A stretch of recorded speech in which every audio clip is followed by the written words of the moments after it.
Y'all been over our money. Government shutdown is going on right now.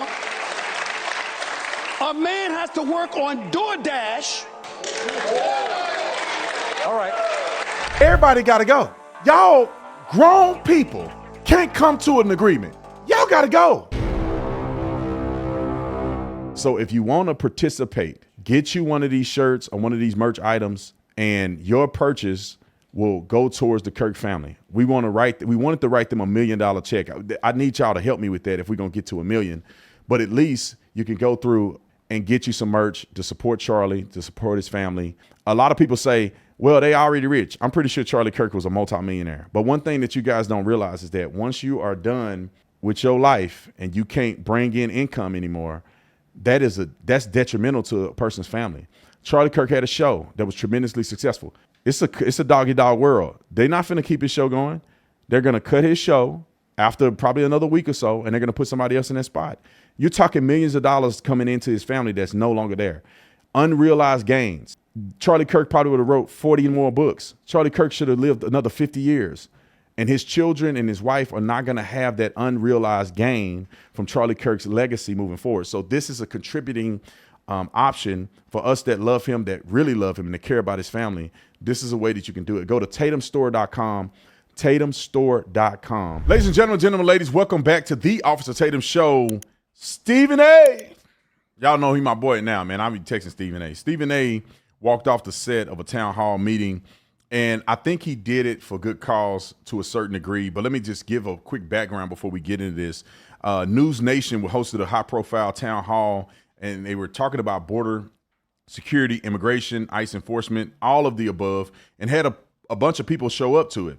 Chris Cuomo was there. Tom Holman was there. Bill O'Reilly. For those of you who have been conservative for a long time, you know who Bill O'Reilly is. Stephen A. Smith was there, and also Senator John Fetterman, who I think will be a Republican in the next term. But all of them were on the panel. They were discussing things related to ICE raids and all of the above. I got a lot to say about it, but I want y'all to see the clips that we have prepared for you, especially with Stephen A. Smith getting upset and walking off the set because of the lunacy of our politicians. Let's put that up on the screen and roll it. We're listening to this kind of stuff while a young man walked up to the microphone and said that he had to leave here to go and work on DoorDash to help pay for his daughter's tuition. Meanwhile, everybody up here getting paid. But he ain't. This is this kind of stuff right here. That's how you know, and I'm not accusing any of you directly or personally of feeling this way. I'm just talking about the apparatus that is Washington, the nation's capital. This is why you have so many Americans, excuse my language, so pissed off at Washington, because somehow, some way, you get to have these conversations, engage in specific elements of it to talk about what we need to do to get things better. Our debt is $37.8 trillion. Somehow, some way, the taxpayer's been paying this, been throwing money, because we all look at our check, and it's been going to the government. And somehow, some way, you're supposed to be doing something constructive and productive enough to make sure that we don't have that kind of deficit. It isn't happening. A government shutdown is going on right now. A man has to work on DoorDash when he's really an air traffic controller that we applauded. And we're up here talking about how much some money is going to cost. And the only person that don't have a check coming is him. You know what I'm going to do? I'm going to take a break. All right. We'll go to the audience. I love when I see people just keep it real. You know, in the face of all the foolery that's going on and people up there running their mouth, saying all this stuff that they rehearsed with their preppers or whatever. And then Stephen A. just come out there and say, what are we doing? We're in a crazy amount of debt as a nation. Y'all been over our money. If my accountant, I go to him and I say, look, where our money going? I've been out here busting my butt every day when I don't feel like making videos. I'm traveling and speaking and running companies, and we in debt, bruh. You lucky I don't swing on you. You definitely ain't got a job. I'm finna fire you. And our government is the ones doing it. You guys have put us in debt. We've entrusted you with our money. A lot of us could have been doing a lot of things with them tax dollars that we've been throwing at you, and y'all been dropping the ball. Like, I honestly think that anybody that's associated with debt at the end of their term, they have to cycle out. Y'all don't care if it's your fault or not. Something ain't happening. If you go into a gridlock where the government is shut down for more than 72 hours, everybody got to go. Y'all grown people can't come to an agreement. Y'all got to go. Then you would wonder how many times will there be politicians that gridlock and want to play political games when they all lose their job if they can't come to an agreement? Bro, y'all grown. Y'all not kids. At some point, you got to drop your you-know-what and put your big boy pants on and put your big boy woman pantsuit on and come to the table and say, look, man, we're not finna make the American people go through this. We need to figure it out. You got 72 hours to figure it out or y'all all gone. And the next person that didn't win the election would be up next to be an interim. But let's go to some more clips because it got juicy on a few levels. Let's go to clip 2 because this was, I believe that Tom Holman was questioned by Cuomo. He also got charged up by Stephen A. Smith, but I think Stephen A. Smith did it in good faith. But Cuomo questioned Tom Holman, and here's his response. Roll the clip. Look, the masks, it's a bad look, all right? No, I understand the security problem with it, but it's a bad look. You make these men and women look like Hamas, and then you don't think people are going to react to them that way. Of course they are. They got their, it's like this stupid movie, Men in Masks Not Be Trusted. That's what you're setting them up for. I get the risk. Color of authority matters also. They should have a badge. You should be able to identify what they are. Nobody should have to guess that they're getting duped and they're not who they say they are. Everybody does it the same way. I get the sensitivity of the security. I'm with you. 2 things that I think are getting stuck up. One, you talk about. Hold on, before you say that, I'm going to let him finish. But hold on. This is a stupid question. Are we smoking crack or not? They got a uniform on, an attack vest, and they jump out of ICE vehicles. And they identify themselves as ICE. And you illegal. You know who they are. You know who they are. And they got a mask on to protect themselves. But they clearly got ICE on their uniforms. Let them finish. Enough. Track is the best thing that they have, right? Syracuse University has this open FOIA request. I hear you on shows all the time, Tom. I do not think that you're FOS, okay? I've known you a long time. You can't say, I see the data all the time. Great, I don't. Put the data out because track, you can look it up for yourself. TRAC, it's an acronym through Syracuse University. It's like 50-50. That takes me to the next point, which is you're not cutting fat, you're cutting muscle. And these communities need people who may have entered the wrong way but have done everything right since. And their kids are here, and they're productive. But that's and their employers need them. What? That's for Congress to do. They got to read. I'm not on. Listen, Tom and I have talked about this. You're an enforcement guy. I'm with you, and Tom makes the right point that they got to fix it. But enforcement priorities matter. Okay? I'm being transparent tonight. 70% of everybody arrested is a criminal. President Trump said we're going to concentrate on national security threats. That's exactly what we're doing. The data shows it. And like I said, for the hundreds of thousands of criminals that is going to be removed in this administration, it makes that country safe again, keeping President Trump's promise to American people what he was going to do. He said he's going to have the largest deportation operation in history. We're going to have the largest deportation operation in history. You look at numbers right now, I just told you, over 500,000 have been deported between CBP and ICE. And that's not counting the first 4 months of the fiscal year that were under Biden. We're not even counting those months. But if you extrapolate that in the monthly apprehension we got right now, you do have the biggest operation in the history of the nation. And one of the reasons people don't understand, why do we have the most secure border in the nation's history? Because President Trump's executive orders, his leadership on that, the men and women of the border who stand in that front line and catch and release. And third, because the whole world sees ICE out there every day across this nation enforcing the immigration law, sends a clear message of consequences so families don't spend their life savings handed to a criminal cartel to make that dangerous journey because they know there's consequences. President Trump's policies, whether people want to face it or not, is saving lives by the thousands. Under Joe Biden, a record number of aliens died making that journey. A record number of Americans died from fentanyl coming across that border. This administration is not only enforcing law and making our streets safe again, they're saving thousands of lives. In your face. So Who can argue with it? Man, this hoodie go hard, though. I ain't going to even lie. We just sourced this. This is the most comfortable hoodie I've ever had.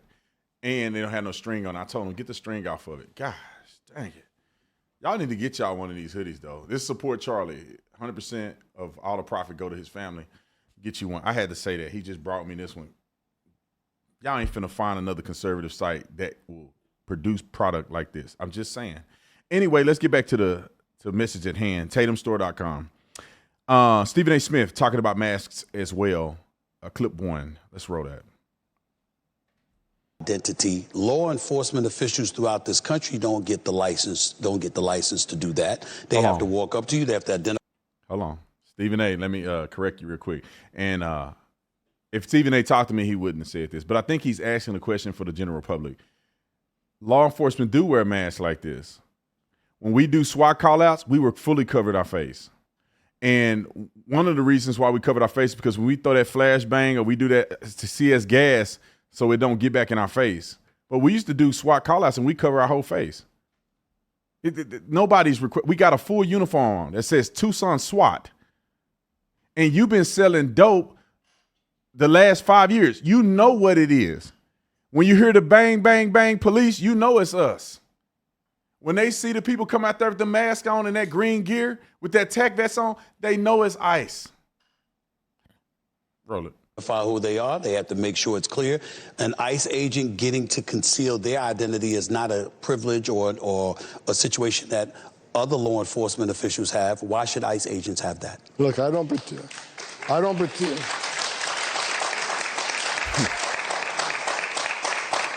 don't particularly like the mask either, but name another law enforcement agency that's over 1,000% attacks on them.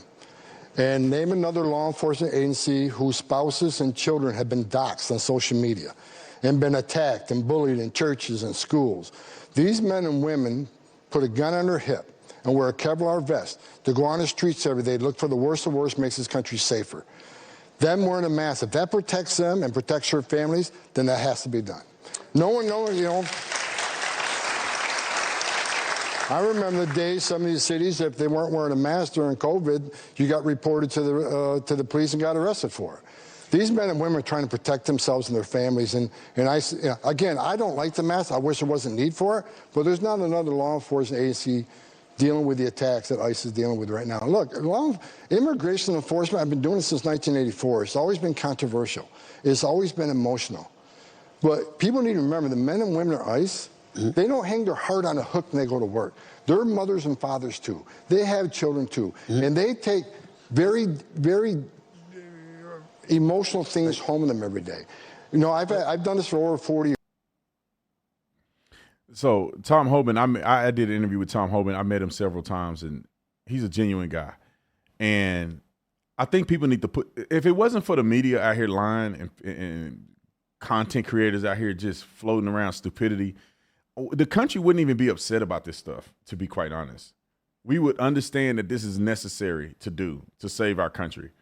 And wearing the mask, the whole thing, it's like they act like these people are unidentified, meaning that the government don't know who they are. Like y'all going on the street and getting random people to put a mask on and go enforce Border Patrol. These people work for the Border Patrol agency. The Border Patrol agency and government record have a record of all the people that are doing these things. So if a person goes out and bludgeons somebody and do something they're not supposed to do, the mask don't matter because his line of command already know who that person is. And they will discipline that person if they see him on camera doing something they're not supposed to. Everybody has a badge or ID number. You can have their badge and ID number if it comes to something criminal that they did that's untoward. What they want to do is they want these people to get killed.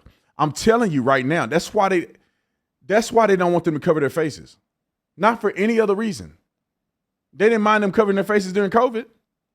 They ain't worried about nobody covering their faces. They want them to get killed. They want them to get doxxed. They want to be able to leverage these people and scare them to death where ICE agents won't do their job because they can get exposed. That's the reason why they want them not to have a mask on, not for any other reason. Quit lying to yourself. But there's more.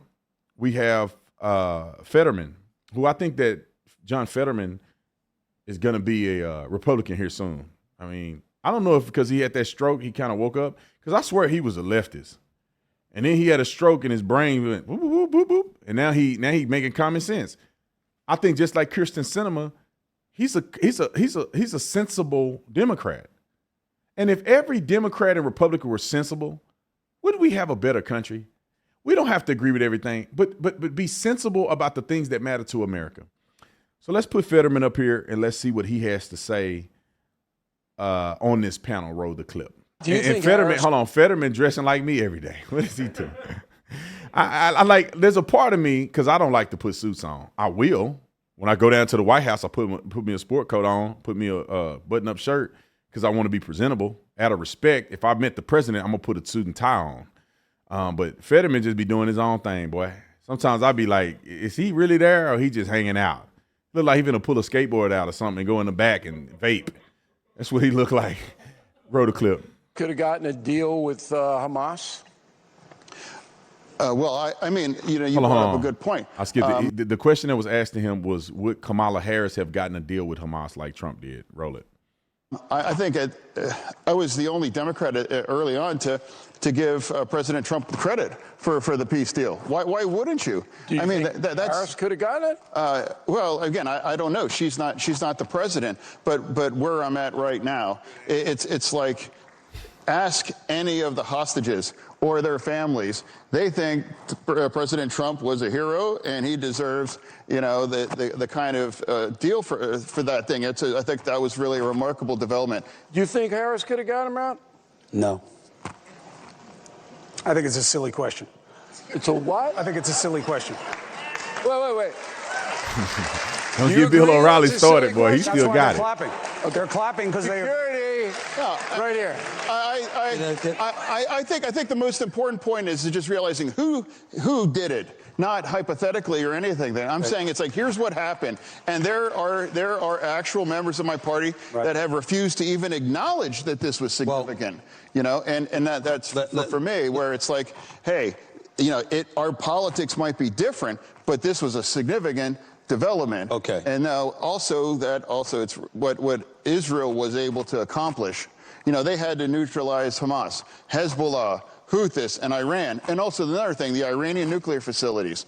I mean, I was the only Democrat that supported. Hey, Democrat, is he going to be a Republican?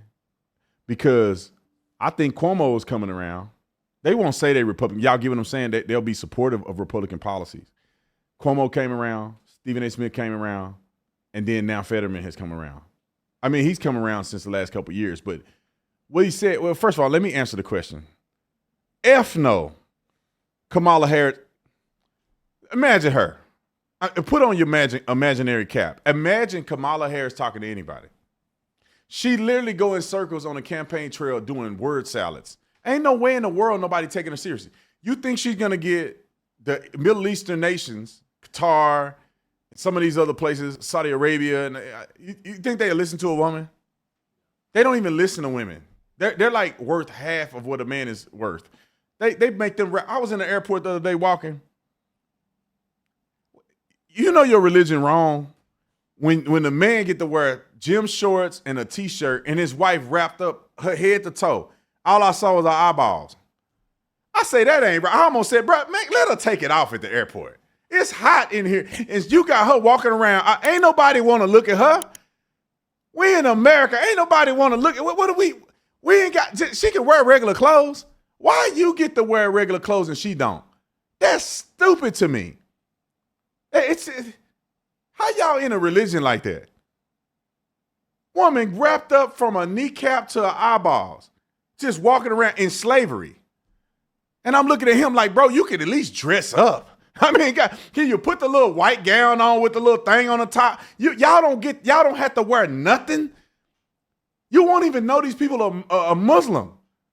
They don't have nothing on their neck. They don't have a Quran somewhere. They just doing their own thing. And the woman strapped up. And then Arizona is a sin. That's why a lot of them don't live in Arizona. It is a sin to make your wife wrap up like that in Arizona. It's hotter than you know what out here.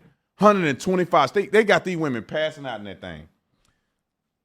Come on. But Kamala Harris can never do anything like that because she is the dumbest candidate to ever live. She is the dumbest.